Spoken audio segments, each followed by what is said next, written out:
வணக்கம் students. Next நம்ம பார்க்க போகிறது பேசிக் சிவில் அண்ட் மெக்கானிக்கல் இன்ஜினியரிங்கான இம்பார்ட்டன்ட் கொஷின்ஸ் தான் பார்க்க போகிறோம்.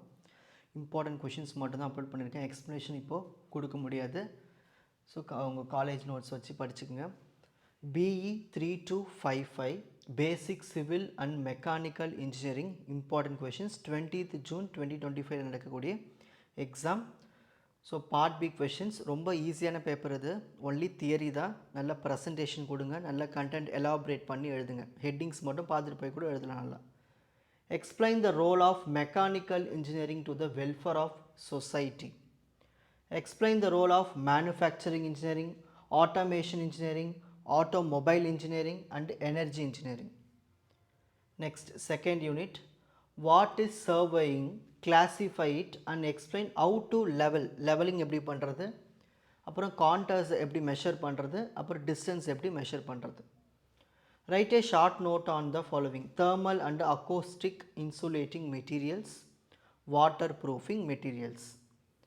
Next, 13th question, explain rainwater harvesting and solid waste management. Discuss in detail about types of bridges and dams. Write a note on green buildings. ரொம்ப ஈஸியான paper. Content நீங்கள் தெரிஞ்சிச்சிட்டிங்கன்னா ஈஸியாக அழகாக எழுதலாம். நல்லா ப்ரெசன்டேஷனோட. Explain the working principle of boilers, turbines. Explain the types of pump. என்னென்ன pump இருக்குது? ரெசிப்ரோகேட்டிங் பம்பு, சென்ட்ரிஃபியூகல் பம்பும் இருக்குது. Explain the working principle of petrol and diesel engine.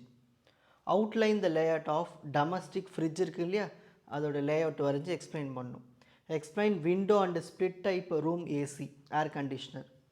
Part C question, compare and contrast 4-stroke and 2-stroke engine. What is psychometric process, explain.